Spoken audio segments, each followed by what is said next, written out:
दिन सुबह सुबह गुनगुन अपनी मम्मा के पास भागती हुई आई। उसके नन्हे नन्हे पंख खुशी से फड़फड़ा रहे थे। मम्मा मम्मा देखो मुझे क्या मिला। अरे गुनगुन ये तो केले की बीज है बेटा, ये कहाँ से लाई? मम्मा मैं नदी से पानी पी रही थी, वहीं पर ये बीज पड़ा मिला, मैंने सोचा इसे ले आऊं। बिल्कुल सही किया बेटा, चलो इसे आंगन में बोते हैं, शायद एक दिन हमारा भी केले का पेड़ हो जाएगा।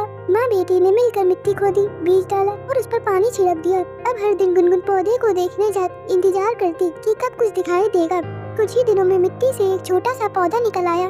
मम्मा देखो देखो नन्हा पौधा आ गया। गुनगुन की आवाज सुनकर पड़ोसी कौवे कालू और गोरी वहाँ आ पहुँचे। चिड़िया क्या हंगामा मचा रखा है तुमने? गोरी आंटी हमारे केले का पौधा निकल आया है। क्या सच में केले ही होंगे ना? हाँ कालू भैया, हमने खुद बीज बोया है। ठीक है चिड़िया, कुछ ज्यादा शोर मत मचाना। ऐसा कहकर दोनों वहाँ से चले गए। घर जाकर गोरी ने कालू से कहा, कालू हम क्यों पीछे रहे, हमें भी कुछ बोना चाहिए। गोरी मुझे अंगूर बहुत पसंद है, चलो वही बोते हैं। वो तुरंत गया और अपने मामा के खेत से अंगूर के बीज ले आया। गोरी ने तुरंत गड्ढा खोदा और बीज बो दिए। कुछ दिन में वहाँ पे एक नन्ही सी बेल उगाई। दोनों लोग बहुत खुश थे। उन लोगों ने तो चिढ़ाना भी शुरू कर दिया, इस बार हम पहले फल खाएंगे।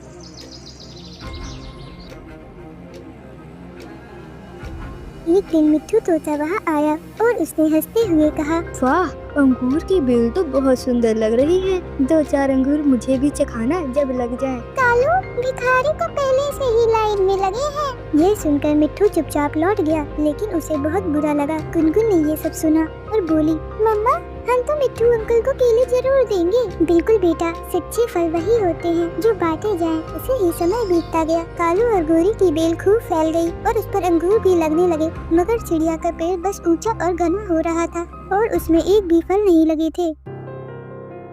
अभी तक एक भी केला नहीं लगा, पेड़ उखाड़ दो, किस्मत की तरह फूटा है तुम्हारी। गुनगुन उदास हो गई, मगर उसकी माँ ने उसे समझाया, बेटा धैर्य रखो, पेड़ चाहे फल दे या ना दे, उसे काटना नहीं चाहिए। एक दिन कबूतर आया और उसने रानू से बोला, रानू शायद पेड़ को नजर लग गई है, रात को नजर उतारो। रानू ने वैसा ही किया, लेकिन कुछ फायदा नहीं हुआ। ऐसे ही कुछ दिन बीतने लगे। एक रात जोरदार तूफान और बारिश आई। हवा इतनी तेज थी कि कई पंछियों का घर उखड़ गए। कालू और गोरी का अंगूर का पौधा भी टूट गया।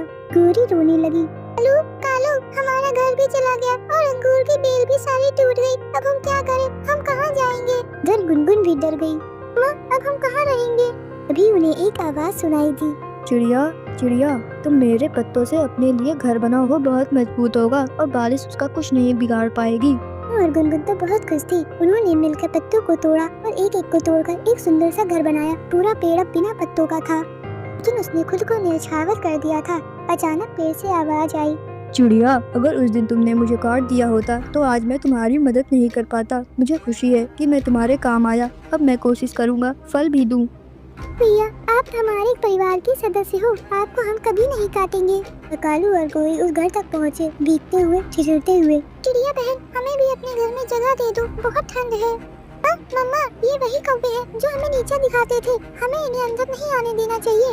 करना गोरी, मगर इस बार हम तुम्हें अपने घर में नहीं ले सकते, हमारे घर में अब जगह नहीं है। दोनों कौवे चुपचाप लौट गए और उन्हें आज पहली बार समझ आया कि घमंड और जलन से कुछ नहीं मिलता। प्यारे दोस्तों, इससे हमें क्या सीख मिलती है? यही कि पेड़ हो या इंसान, हर एक की अहमियत होती है। धैर्य रखने वाले देर से ही सही मगर सबसे मीठा फल पाते हैं। तो प्यारे दोस्तों, हमारी कहानी को लाइक और चैनल को सब्सक्राइब करें। आपका धन्यवाद।